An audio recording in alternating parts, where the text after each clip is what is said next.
Just ready to rock and roll. Should we rock and roll, yeah? Get this. Yeah, bro. Hit up the intro. Started. Hit up the intro. Intro, yeah? Welcome to Solid Talks with me, myself, Felipe, Rahat, and Olly. What's our episode today? What are we talking about?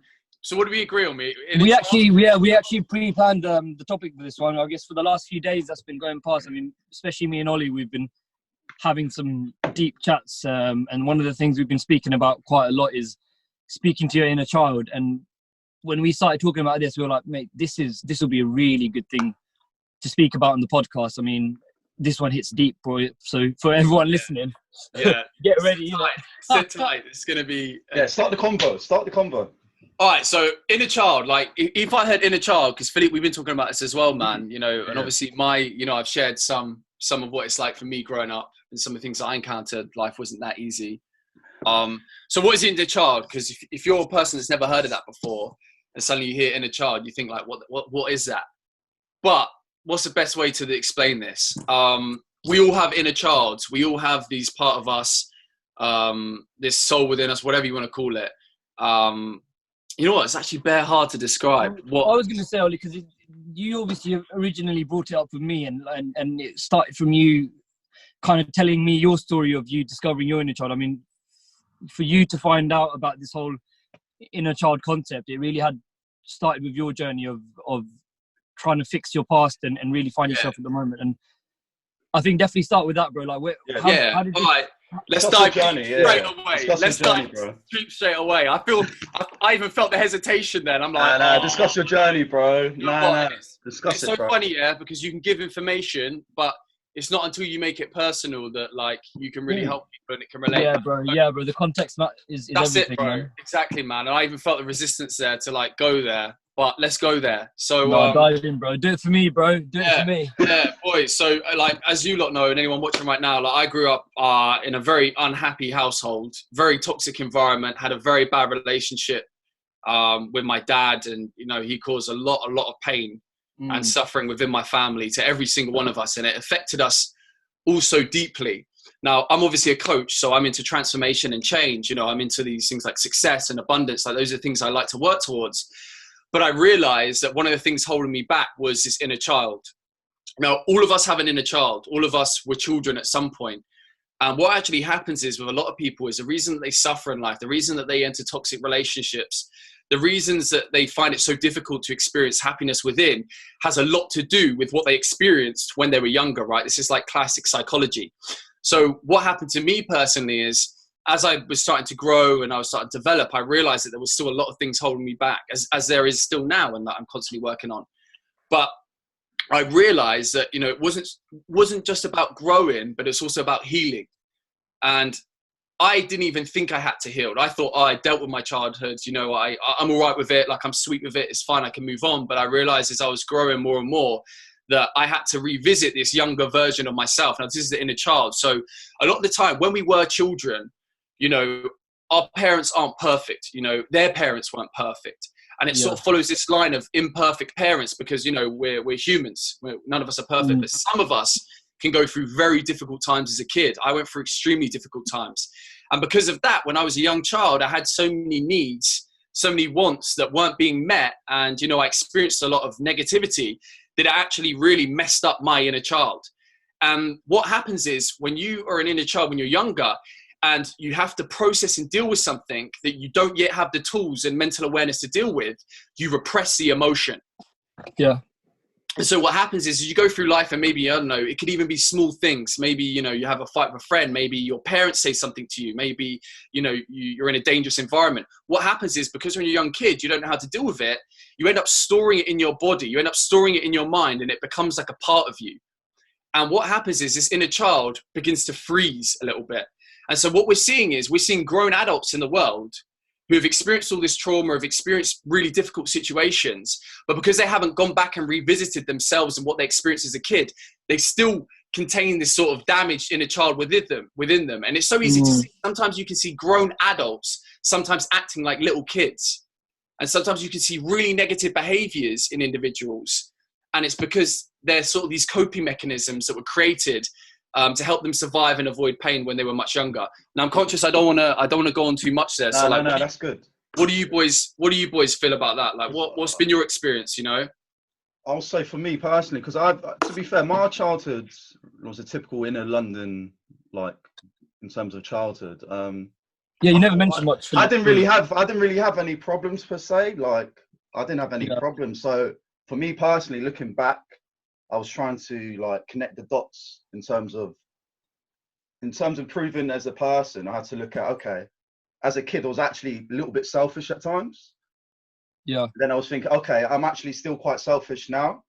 I've improved massively, but looking back, that's how I've been using my inner child to connect certain dots. Yeah, it doesn't feel like your inner child really fed through much no, because to how you are today. Yeah, my personal trauma was some more... often can, and obviously yes. you're a good example that it obviously doesn't apply to everyone, but then for those who can relate to it, it's something like me personally. I had a lot of childhood trauma, and I never acknowledged it until Olly brought up this whole inner child concept with me, and I started to picture the younger me, you know, it's kind of around secondary school time in my head, and this child, I could see all the issues that fed through to who I am now. One of my issues was I lacked a lot of attention growing up from a young age. A lot of it was at home, but then when I tried to find the replacement, as often kids do, which would be in school where they have attention elsewise, I struggled with that too. And I think growing up, I lacked a lot of typical child social skills where you're good with integrating with friends and stuff. And I lacked the knowledge of applying it properly. So I could be in secondary school and wanting to fit in, I'd stop being myself and I'd start doing things that are out of character for attention. You know, trying to be the class clown, trying to be the kid at the back of the class, being the loudest, you know, trying to do something stupid to get myself in trouble to get people to accept me. And all it did was push people away further. But as a child, you don't have that grasp. So, you know, what I did was every time it didn't work, you try a little bit harder, and then come fast forward all the way to year 11 to when I left college. Like, I left such a tainted and damaged reputation at school of myself, which I look back and reflect on, and I was like, shit, I was such an idiot, man. Like, you know, and I hated myself for it, because I was literally like, oh, I made such a fool out of myself at school, and no one really rated me. And if I had just been myself, I was, I could have, you know, things would have been different. Yeah. And then you two could probably agree that, you know, even now, a lot of that started to feed through. I mean, I've always still been that one, if I'm honest, around my friends who, you know, tries to do things for attention and tries to still do things that is out of character. And it's that insecurity never really left from me inside, where I think, shit, like, you know, I have to do something to be in the spotlight and in the limelight. You know, so interesting, man. Like, one of the things that stood out to me there is like, and we spoke about this before, it's like, you know, because you lack attention when you're younger, you end up wanting it so bad when you're older or growing through like your adolescence, your teenager.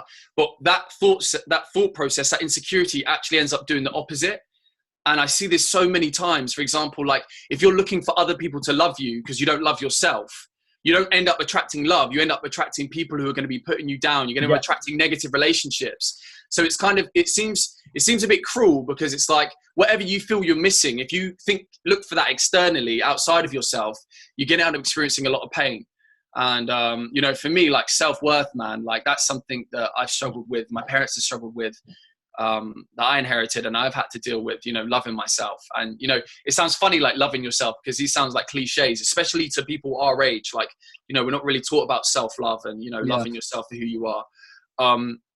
But I think it's also such a it's larger in the female community. I mean, males really don't ever bring it up as a topic of discussion, and it's really this idea of modern day masculinity, or even not even modern day, like old school masculinity, that really makes it harder for men to talk about this, which I think is really bad. Because how many boys can you go around and say to their face, or even out of your friends, and be like, "Oh, bro, you need to step back and love yourself." You know, it's 100%. It's almost an uncomfortable topic around most men these days. And so true.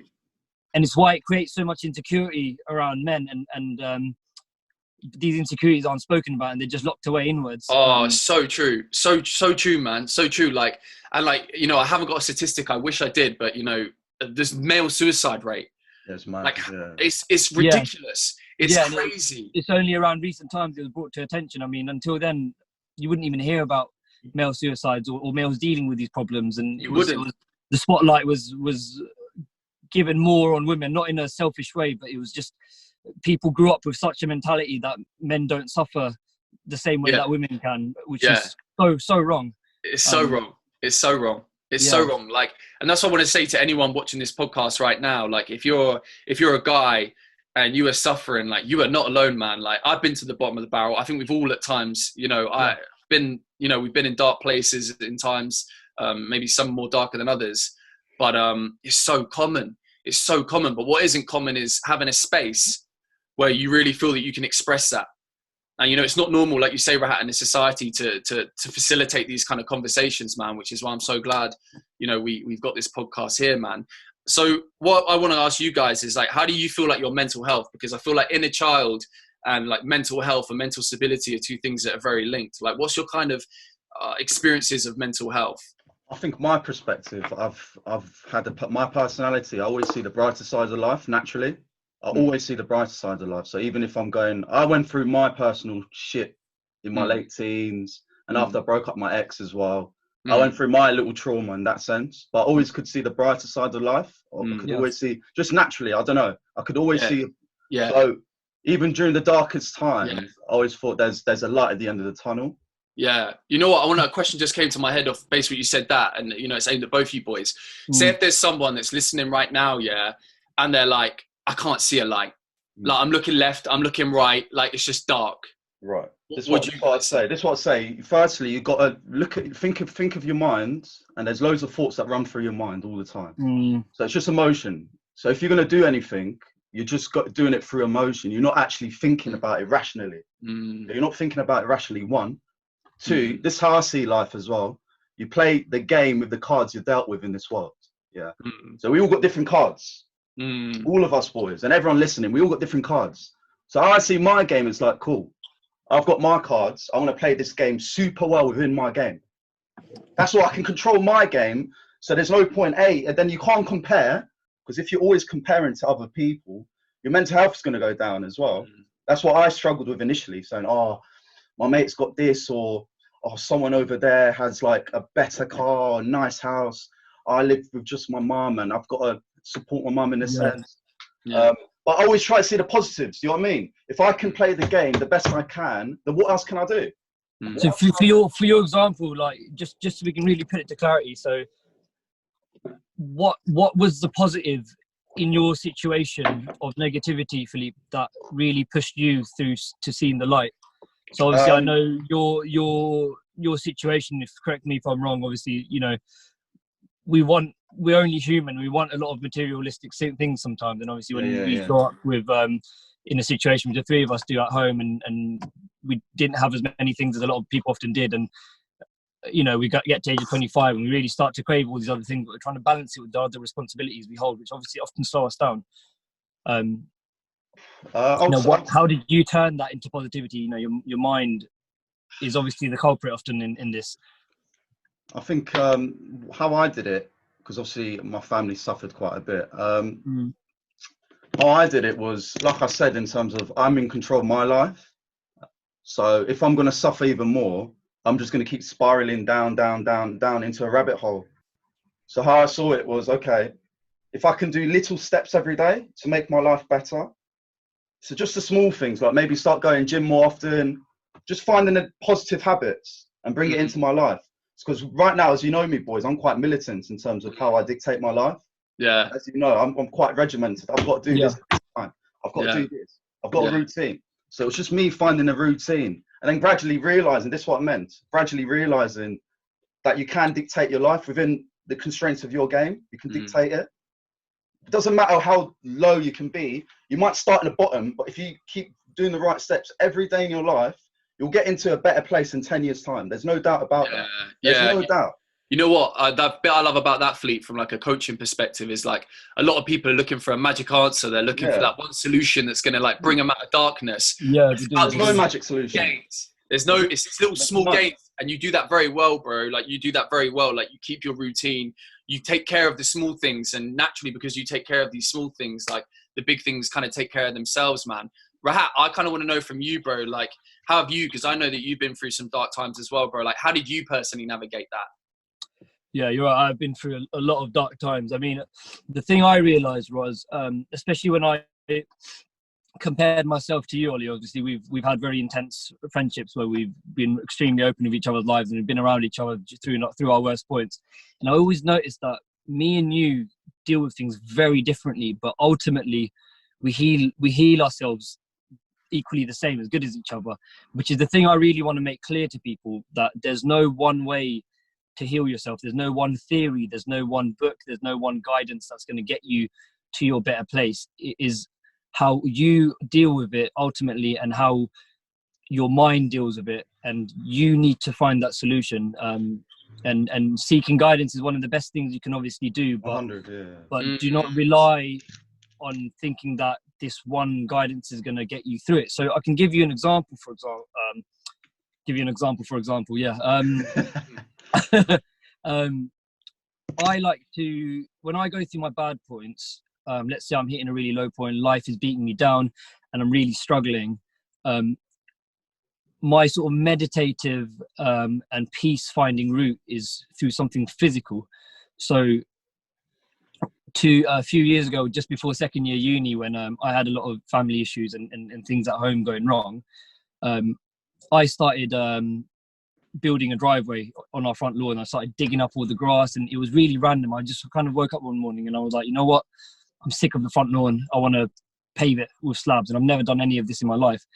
And long story short, I spent this whole month, I kind of separated out from this social life, not in a negative way, but I was digging away at the ground, and I was throwing sand everywhere and raking it, you know, and it kind of reminded me of I can't remember what it's called. You know, I think it's a Japanese thing where they have the pebbles. Yeah, the little gardens, something Zen gardens. Zen gardens. It was very similar to that, because I was raking the sand, and as I was doing this, I really started to heal. I could feel it. It was this physical movement that was curing my thoughts, because once I did that, I allowed myself to separate from the world and think inwards and work out what was wrong internally, you know.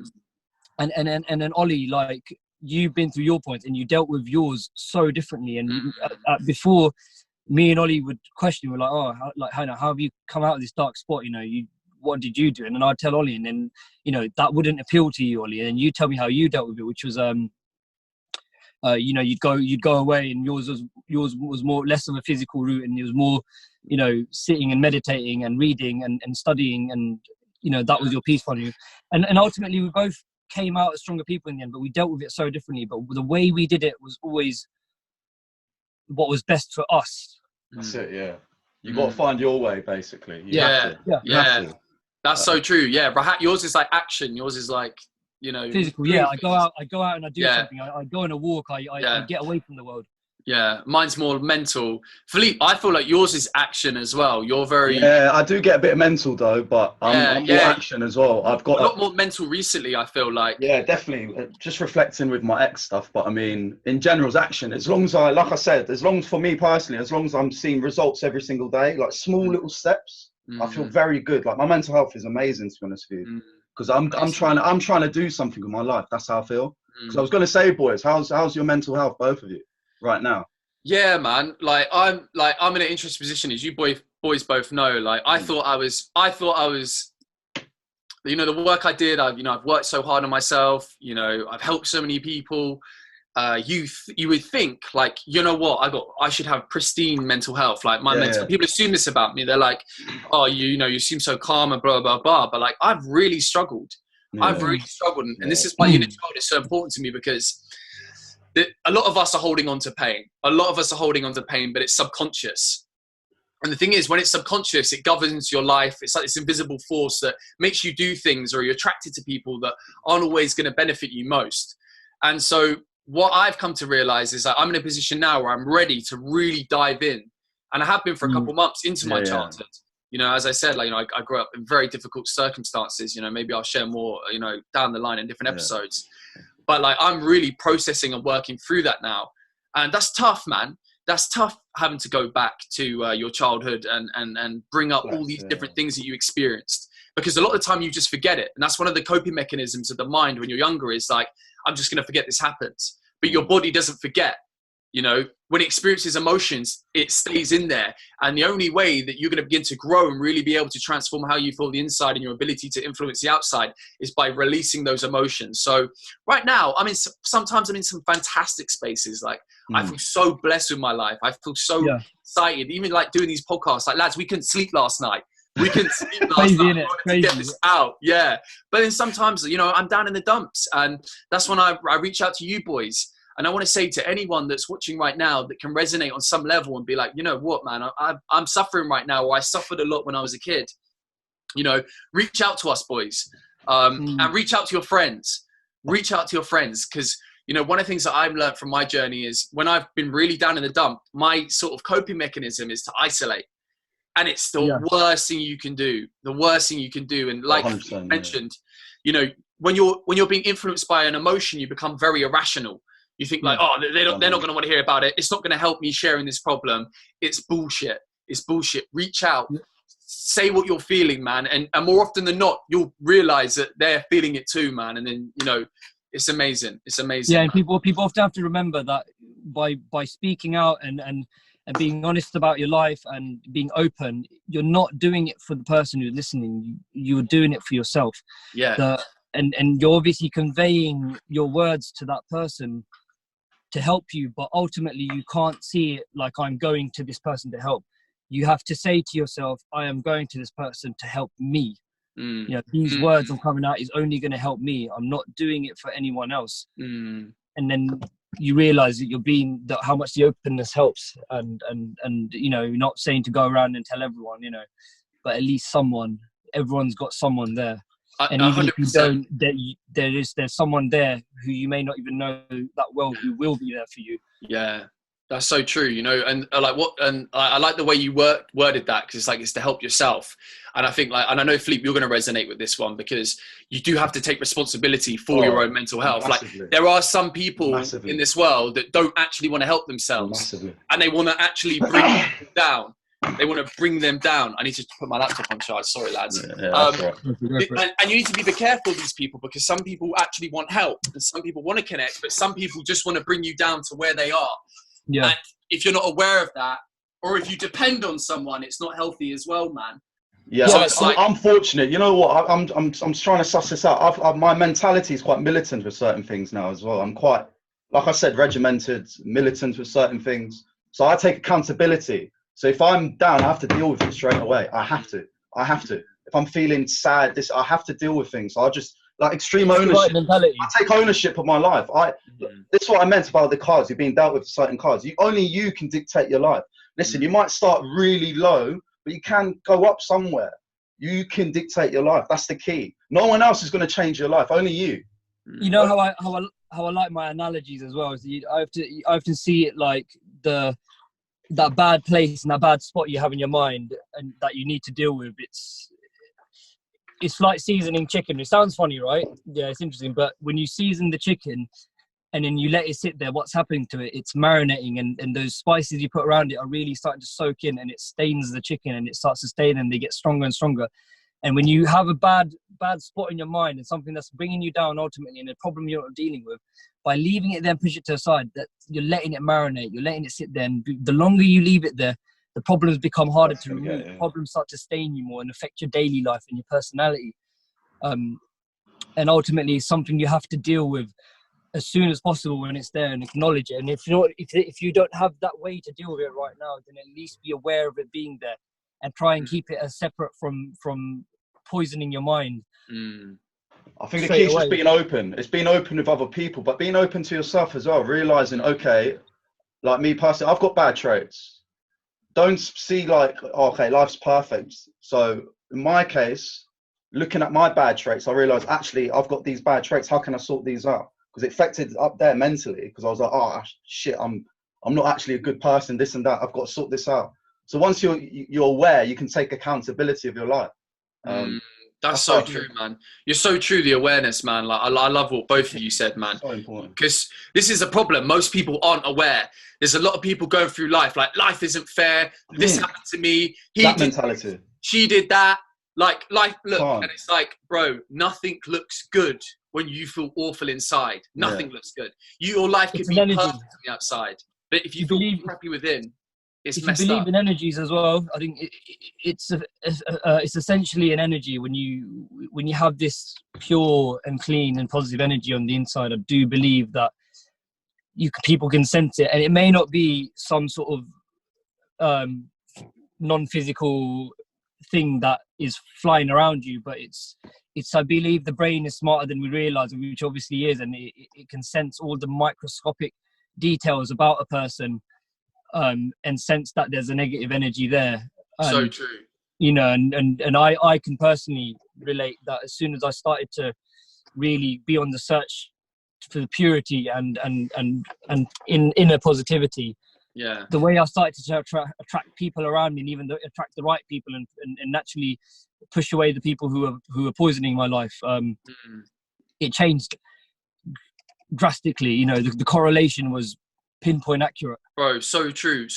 And like, even linking back what you just said to the inner child, because, you know, the inner child is like, they're like parts of us that like suck energy because they haven't been dealt with. They're like bad mental structures that we have. And like, you know, when you're feeling pure and you're feeling clear, you have so much energy. But insecurities, they're draining, man. Fears, they're draining, man. They're so draining. And there's so many people with depression and anxiety because they haven't really been honest with themselves. They're so focused on things externally. They haven't really created that awareness that we spoke about to realize, like, hold on, what am I actually experiencing internally? Because a lot of the time we've developed all these different pains that, you know, we grew up with and we just haven't readdressed, and they drain you of your energy. They make you anxious, and they stop you from putting out that energy that's really going to attract and help you manifest the life that you want, man. Yeah. I've got a question in terms of people that don't have the option to speak to other people, to be open, to discuss their emotions. What would you say to them? Oh, you know what, Felipe, bro, that is a question of the gods, bro. That's a question of the gods, bro, because I think it's all good talking about this inner child stuff, yeah, but like, I'm conscious of the fact if I was still watching this and I hadn't learned what I've learned, I'd be like, well, what is the inner child? Like, what's the point of telling me this information? Healing the inner child, which you didn't touch on. Yeah, healing the healing child, bro. Felipe, bro, you teed me up nicely. So you said, what can you do when you don't have someone to talk to? And the reality is, we are always talking. We're always talking to ourselves, always, bro. And the conversation that you are having with yourself is more important than any other conversation you'll have. You know, we have 50,000 thoughts a day. Like, that's science. I think it might be 70,000. If you're anxious or depressed, it's probably 100,000. Million for me, boy. Bro, yeah, exactly, man. So the most important conversation is, how are you speaking to yourself? Okay, a lot of the time, people who are anxious, people who are self-critical, people who are depressed, it's very negative. It's very, you know, you should do this. Why did you say that? You shouldn't have said that. Why did you say you're going to look like an idiot? Oh, and you'll remember back like 7 years ago when you said something stupid and it made you cringe. Like, or creating scenarios as well. One of the things I imagine, that's the worst one. Yeah, that's the worst one. Imagine those scenarios, bro. Like, why? Source of my anxiety has always been something hasn't happened yet, and for some reason I do this to myself so much, and I sit there and I picture the worst scenario possible to the point where it becomes real, and then I'm like, it's gonna happen. 100%. Like I'll literally be like, oh, I'm about to walk into someone's house, and all that's gonna happen is I'm gonna go and shake their hand, be like, hi, how you doing? And I think, shit, well, I'm gonna step on my shoelace, I'm gonna fly forward, knock a drink out someone's hand. Before you know it, someone's got a concussion. And I'm rushing them to A&E. It's like, it's not gonna happen. 100%, man. And some people are doing that literally almost every second of the day. So in the same way, like, you know, it's internal always. So it's great to have people that you connect with. But more importantly, like, how much do you connect with yourself? How do you speak to yourself? Like, I grew up in a very disempowered environment. I had very disempowered and depressing stories running through my head that I inherited from my environment when I was younger. So I had to create a new environment. And the way that I created this new environment and the way that I've been able to heal myself from all the stuff I've been through is I've actually parented myself. So when I didn't have that parent there to really support me and help me when I was younger, I now have to be that parent in myself. And this in psychology is called reparenting. Feel free to Google. If any of this stuff has resonated with you, feel free to go check it out because it's super powerful. So the most important thing is talk to yourself. How do you talk to yourself? So for example, I used to do the same. I'd walk into a place and be like, oh, they're probably going to think this about me, or they're probably going to worry about me, or they're probably going to point this out at me. When I walk in, I now speak to my inner child when I feel the anxiety, when I feel the self-criticalness. I talk to him, I say, you know, oh, you're amazing. You're a good person. I love you, man. You're a cool guy, bro. You're a really good person, man. I love you. They're going to love you, man. They're going to really appreciate you. It's I the love sincere and beautiful connection that you have to yes, have with yourself, because it is yes, you, and he or she is still alive in here. yes, And it's that self-love, like, you know, yes, you are showing that yes, person love, and how could you not love the inner yes, you more than you yes. love anything else in the world? It's Yes. like a child. Yes, bro. Yes, bro. 100%. And it's so important, man, because like most of the time, especially in the personal development space, the biggest problem I have personal development space is like, you know, don't be afraid, push yourself, you know, break your limits, you know, don't be lazy. And of course that's true, man. But if you're experiencing all these negative emotions, it's hard. You get overwhelmed. Yeah. And that's why There's nothing sincere in it. There's it's not nothing that hits you deep. It's still criticizing yourself. Do this, make Yeah. this happen. Like, it's still being very critical of yourself. Like, you need to take more of a loving, like, sometimes that's needed. Like, don't get me wrong. Sometimes you need that boom. Like, it's just as important. But you need to be matching it with, self-reflection needs to be matched with self-love. And you need to be saying, I'm proud of you. And you don't have to do anything for you to be proud of yourself. You don't have to do anything for you to earn love. One of the biggest mistakes we learn as kids is we think we have to achieve something, earn something, prove something in order to validate and appreciate ourselves. Bro, that comes first, man. Like, that's a gift. That's a gift that everyone should have. So that's what I do. I talk to myself like I'm a little child. Like, I'm the parent speaking to my inner child, because that's the one that's hurt. That's the one that's anxious. Not the adult me, it's the inner child me. So I go, like I said, creating that loving environment. I love you, man. You're amazing. That's okay. Don't worry about it. You're safe. You're okay. You're cool. Like, all these conversations and making a habit of that, depression, anxiety, transforming. The way it transformed for me when you from the moment you pointed it out, it was crazy, because I almost shed a tear for it, because I had all this realization to all the things I was doing that weren't me to this day. I mean, the moment I looked back at my inner child and I saw this young boy in school who's crying for attention and couldn't get it, I stopped and I walked back into my mind, and I was there, this 25-year-old me looking down at this 15-year-old me, and I just said, you don't need that attention, man. You never did. All you had to do was be yourself, man, and that attention would have come to you. It was so sincere, it was so pure, it was so healing, it was so loving. And I instantly felt better, and I started healing, and then the way it just fed through to who I am now. Suddenly I had all this realization, and I was like, I've been doing all these things that the younger me is still calling for, and all I had to do was just say to that little guy, you don't need it anymore. That's not you anymore. You never needed it. Things are good now. You're a different man. You're better now. And instantly, like almost instantly, it stopped. I transformed. I was better. I was healed. And every time these more and more things start to come up from the past, you can just heal it one by one as you reflect it to your life. And when these things happen, you just have to be conscious, and you almost just take a step back and just walk inwards, back into your mind, look at him and say what you need to say, because the you that's now is so much more mature. You have so much more knowledge. You have so much more experience.